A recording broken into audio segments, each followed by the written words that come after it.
ChatGPT의 GPT, Generative Pre-trained Transformer의 약자로 사전학습된 트랜스포머란 뜻이죠.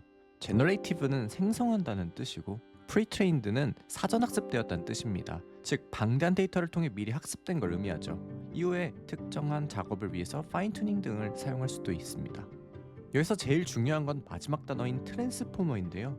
트랜스포머는 여러 신경망 중에서 현재 가장 많이 쓰이는 AI 모델의 구조입니다. AI를 배우신다 하시면 트랜스포머를 꼭 배워야만 하죠.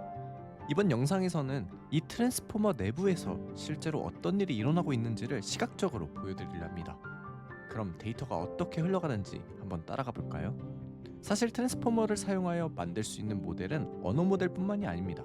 음성을 입력해서 문자로 변환할 수도 있고 반대로 텍스트에서 음성을 생성하는 모델을 만들 수도 있죠.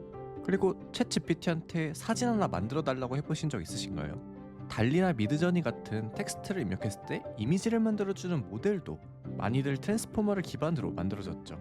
파이 괴물을 만들라고 하니까 이렇게 뭔가 이미지를 만들어내는 이 AI 신기하지 않나요?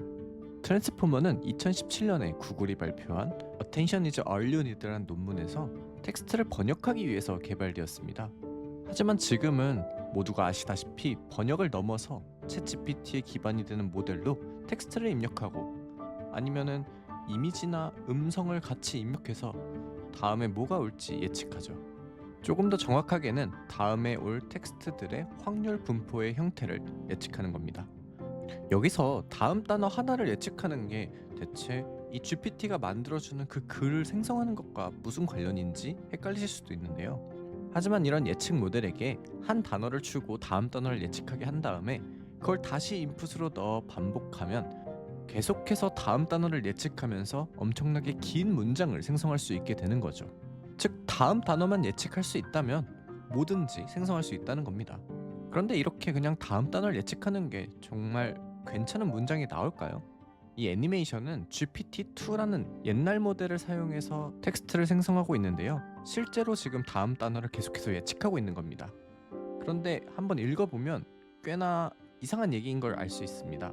하지만 더 크고 좋은 모델인 GPT-3를 쓰면 꽤나 그럴듯한 이야기가 나오죠. 그리고 이젠 오픈AI가 GPT-5를 공개한다고 하네요. 실제로 여러분이 챗GPT 같은 모델과 대화를 하실 때 이렇게 한 단어씩 생성하는 방식으로 생성되고 있습니다. 챗GPT와 대화하면 글이 다다다다다다닥 나오는 이유가 바로 이거죠. 그리고 이렇게 어떤 단어가 어떤 확률로 선택되었는지 보는 게 꽤나 재밌기도 하죠.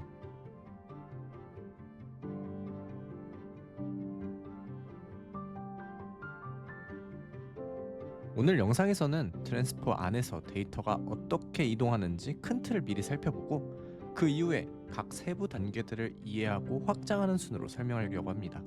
우선 챗GPT와 같은 챗봇이 특정 단어를 생성할 때 어떤 일이 일어나는지 함께 살펴보죠. 먼저 입력은 여러 작은 부분으로 나누어지는데 이걸 토큰이라고 부릅니다. 텍스트의 경우 단어나 단어의 일부 혹은 다른 일반적인 문자 조합이 될 수 있죠. 이미지나 음성이 포함될 때는 토큰이 그 이미지의 작은 조각이나 음성의 작은 부분이 되기도 합니다. 각 토큰은 해당 부분의 의미를 담기 위해 설계된 숫자 리스트, 즉 벡터와 연결되는데요. 이 벡터들을 어떤 고차원 공간의 좌표로 생각하면 의미가 비슷한 단어들은 그 공간에서 가까운 벡터로 배치되는 경향이 있습니다.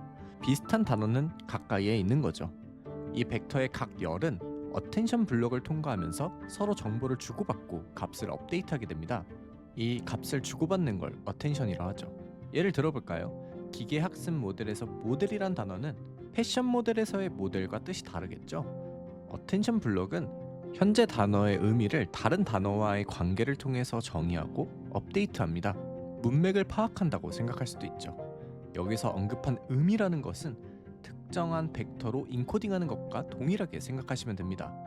그리고 나서 이러한 벡터들은 멀티 퍼셉트론이나 피드포워드 네트워크 등의 다양한 연산을 추가적으로 거치게 됩니다. 여기에서는 벡터들끼리 서로 정보를 주고받고 있지 않죠. 모든 건 병렬로 동일한 과정을 거치게 됩니다. 이 블럭이 정확히 어떤 일을 하는지 말하기는 어렵지만 직관적으로는 각 벡터가 어떤 역할을 하고 있는지 수치를 구한 다음 그에 따라서 업데이트하는 걸로 생각하면 됩니다. 이 모든 연산은 거대한 행렬 곱셈의 집합으로도 볼 수 있는데요. 지금부터 이 행렬을 어떻게 읽어야 하는지 함께 살펴볼 겁니다.